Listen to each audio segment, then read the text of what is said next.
ಹುತಾತ್ಮ ಯೋಧ ಅನೂಪ್ ಪೂಜಾರಿ ಅವರ ಅಂತ್ಯ ಸಂಸ್ಕಾರಕ್ಕೆ ಎಲ್ಲ ತಯಾರಿಗಳನ್ನು ಮಾಡಿಕೊಳ್ಳಲಾಗ್ತಾ ಇದೆ.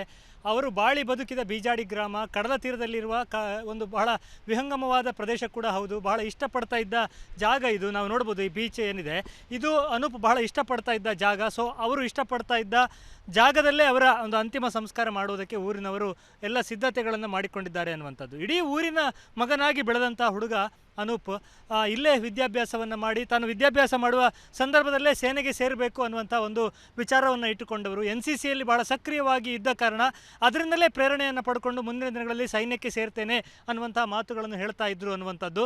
ಅದು ಮಾತ್ರ ಅಲ್ಲದೆ ಏನು ತಾಜ್ ಅಟ್ಯಾಕ್ ಆಗುತ್ತೆ ಆ ಒಂದು ಸಂದರ್ಭದಲ್ಲಿ ಇನ್ನೂ ಯುವ ರಕ್ತ ಆ ಒಂದು ಘಟನೆ ನಡೆದಾಗ ತುಂಬ ಆತಂಕಗೊಂಡಿದ್ದಂತಹ ವ್ಯಕ್ತಿ, ದೇಶದ ಭದ್ರತೆ ಇತ್ಯಾದಿ ವಿಚಾರಗಳ ಬಗ್ಗೆ ತುಂಬ ಆತಂಕದಿಂದ ಮಾತನಾಡ್ತಾ ಇದ್ದಂಥ ವ್ಯಕ್ತಿ ಮುಂದಿನ ದಿನಗಳಲ್ಲಿ ನಾನು ಸೇನೆಯನ್ನು ಸೇರಿಯೇ ಸೇರ್ತೇನೆ ಅನ್ನುವಂಥ ಉತ್ಕಟ ಆಸೆಯನ್ನು ಇಟ್ಟುಕೊಂಡು ಸೇನೆಯನ್ನು ಸೇರಿದವರು.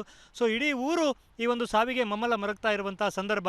ಕಡಲ ತೀರದ ಬದಿಯಲ್ಲೇ ಅವರ ಅಂತ್ಯ ಸಂಸ್ಕಾರಕ್ಕೆ ಬೇಕಾದ ಎಲ್ಲ ಸಿದ್ಧತೆಗಳನ್ನು ಏನು ನಾವು ನೋಡ್ತಾ ಇದ್ದೇವೆ, ಗುರುತಿಸಿದ ಜಾಗ ಇದೆ, ಆ ಜಾಗದಲ್ಲೇ ನಿಗದಿತ ಜಾಗದಲ್ಲೇ ಅವರ ಅಂತ್ಯ ಸಂಸ್ಕಾರ ನಡೆಯುತ್ತೆ ಅನ್ನುವಂಥದ್ದು. ಶವವನ್ನು ಪಾರ್ಥಿವ ಶರೀರವನ್ನು ಏನು ತರಲಾಗುತ್ತೆ ಮಂಗಳೂರು ಏರ್ಪೋರ್ಟ್ ಮೂಲಕ, ಅಲ್ಲಿಂದ ಮುಂದೆ ಅಜ್ಜರಕಾಡು ಆಸ್ಪತ್ರೆಯಲ್ಲಿ ಅದನ್ನು ಇರಿಸುವಂಥ ಎಲ್ಲ ಸಾಧ್ಯತೆಗಳು ಮತ್ತು ಆ ನಂತರದಲ್ಲಿ ತೆಕ್ಕಟ್ಟೆಯಲ್ಲಿ ಬರಮಾಡಿಕೊಂಡು ಮೆರವಣಿಗೆಯ ಮೂಲಕ ಅವರು ಕಲಿತಂತಹ ಶಾಲೆ ಇಲ್ಲೇ ಪಕ್ಕದಲ್ಲಿ ಬರುತ್ತೆ, ಅಲ್ಲಿ ಸ್ಥಳೀಯರ ಒಂದು ಅಂತಿಮ ದರ್ಶನಕ್ಕೆ ವ್ಯವಸ್ಥೆಗಳನ್ನು ಮಾಡಿಕೊಳ್ಳಲಾಗ್ತಾ ಇದೆ. ಅದರ ನಂತರದಲ್ಲಿ ಮೆರವಣಿಗೆಯ ಮೂಲಕ ಈ ಕಡಲ ತೀರ ಪ್ರದೇಶಕ್ಕೆ ಏನು ಸಿದ್ಧತೆಗಳನ್ನು ನಾವು ನೋಡ್ತಾ ಇದ್ದೇವೆ, JCB ಮೂಲಕ ಸುಮಾರು ಆ ಸ್ಥಳವನ್ನು ತುಂಬ ಕ್ಲೀನ್ ಮಾಡ್ತಾ ಇದ್ದಾರೆ. ಅಂದರೆ ಸುಮಾರು 4-5 ಸಾವಿರ ಜನ ಸ್ಥಳೀಯರು ಸೇರುವಂಥ ಎಲ್ಲ ಸಾಧ್ಯತೆಗಳು ಇರುವಂಥ ಹಿನ್ನೆಲೆಯಲ್ಲಿ ಆ ಸ್ವಚ್ಛತಾ ಕೆಲಸಗಳನ್ನು ಕೂಡ ಮಾಡ್ತಾ ಇದ್ದಾರೆ. ಬಹಳ ಅವರು ಇಷ್ಟಪಟ್ಟಂತಹ ಜಾಗದಲ್ಲೇ ಅವರ ಅಂತ್ಯ ಸಂಸ್ಕಾರ ಆಗ್ತಾ ಇದೆ ಅನ್ನುವಂಥದ್ದು. ಹುತಾತ್ಮ ಯೋಧನ ಈ ಸಾವು ಕೇವಲ ಆ ಮನೆ ಮಾತ್ರ ಅಲ್ಲ, ಇಡೀ ಊರನ್ನೇ ಒಂದು ಕಣ್ಣೀರಿನಲ್ಲಿ ಮುಳುಗಿಸಿ ಬಿಟ್ಟಿದೆ ಅಂತಲೇ ಹೇಳಬೇಕು. ತಾಯಿ ಕೂಡ ಬಹಳ ದುಃಖಿತರಾಗಿದ್ದಾರೆ. 4-5 ದಿನದ ಹಿಂದೆ ರಜೆಯನ್ನು ಪೂರೈಸಿ ಹೋಗಿದ್ದಂತಹ ವ್ಯಕ್ತಿ ತನ್ನ ಮಗ ಈಗ ಇಲ್ಲ ಅನ್ನುವಂಥದ್ದನ್ನು ಅವರಿಗೆ ನಂಬಲಿಕ್ಕೆ ಸಾಧ್ಯ ಆಗ್ತಾ ಇಲ್ಲ.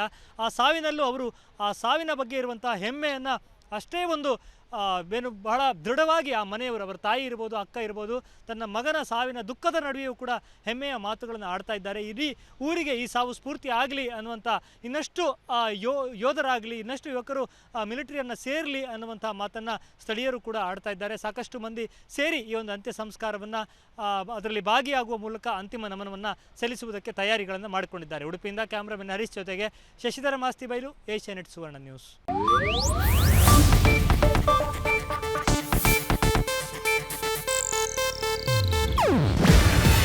ಇದು ಏಷ್ಯಾನೆಟ್ ನ್ಯೂಸ್ ನೆಟ್ವರ್ಕ್ ಪ್ರಸ್ತುತಿ.